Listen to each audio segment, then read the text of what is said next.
살다 보면 이 길로 가야 할지 저 길로 가야 할지 정말 고민될 때 많잖아요.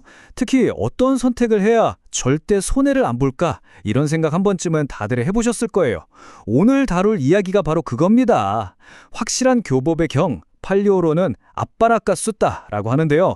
여기에는 정말 반박할 수 없이 확실한 그런 선택의 지혜가 담겨 있다고 합니다. 같이 한번 파헤쳐 보시죠. 사실 우리는 매일같이 수많은 주장들 속에서 살고 있잖아요. 이게 맞다, 저게 맞다. 정보가 너무 많아서 뭘 믿어야 할지 혼란스러울 때가 참 많죠. 그런데 놀랍게도 이런 고민은 우리만 하는 게 아니었습니다.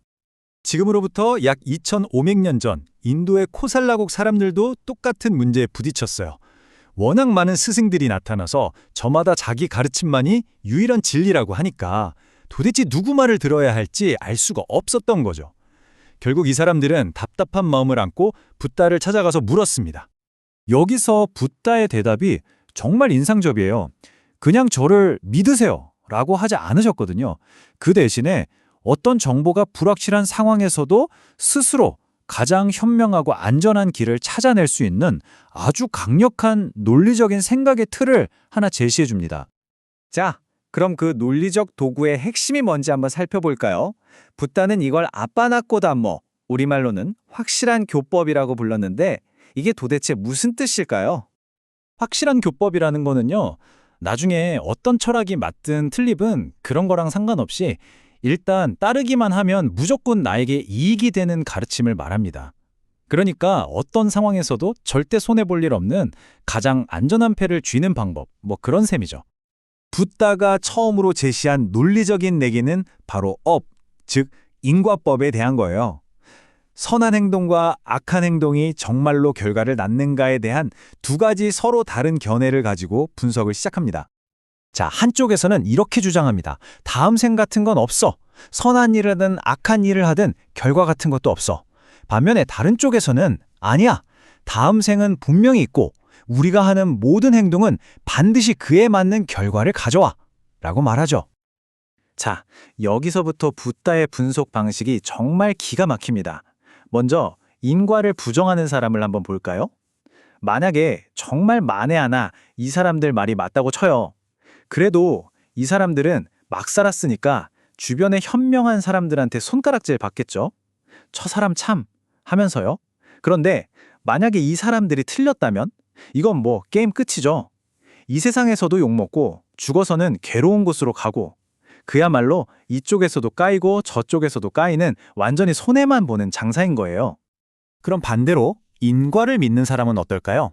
만약 다음 생이 없어서 그 믿음이 틀렸다고 해도 어차피 이 사람은 도덕적으로 잘 살았으니까 이 세상에서 칭찬을 받아요. 손해볼 게 전혀 없죠. 그런데 만약에 이 사람의 믿음이 맞았다면 와, 이건 대박이죠. 이 세상에서도 칭찬받고 다음 생에는 행복한 곳에 태어나고 이건 정말 어느 쪽으로 봐도 무조건 이기는 완벽한 윈윈 전략인 겁니다. 붓다는 이 똑같은 논리를 또 다른 중요한 질문에도 적용합니다.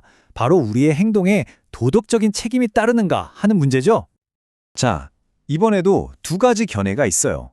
한쪽은 모든 행동은 그냥 행동일 뿐이야. 나쁜 짓이라고 해서 특별히 악한 것도 없고 착한 일이라고 해서 공덕이 있는 것도 아니야 라고 주장해요. 다른 한쪽은 아니지. 비도덕적인 행동은 분명히 해로운 결과를 낳고 도덕적인 행동은 이로운 결과를 가져와 라고 말합니다. 여기서 지혜로운 사람, 즉 위뉴 뿌리쏘는 감정이나 맹목적인 믿음이 아니라 다시 한번 아주 실용적인 논리를 꺼내듭니다. 각각의 견해를 선택했을 때 나한테 어떤 결과가 따라올지 아주 냉정하게 따져보는 거죠. 뭐 결과는 예상대로입니다. 도덕을 부정하는 길은 결국 손해보는 선택이 될 수밖에 없어요. 지금 이 세상에서는 지혜로운 사람들에게 비난받고 만약 다음 세상이 있다면 거기서는 완전한 손실을 감수해야 하니까요. 반면에 도덕의 가치를 인정하고 그 길을 따르는 건 다시 한번 가장 안전한 선택이 됩니다. 지금 당장 칭찬받으면서 살 수 있고 미래에는 완전한 이익을 얻을 가능성까지 열어두는 거니까요. 자, 그렇다면 이런 철학적인 선택들이 우리 실제 삶에서는 과연 어떤 모습으로 드러날까요? 붓다는 이걸 네 종류의 사람으로 나눠서 아주 명확하게 설명해 줍니다. 세상에는 이렇게 크게 네 부류의 사람이 있다고 해요.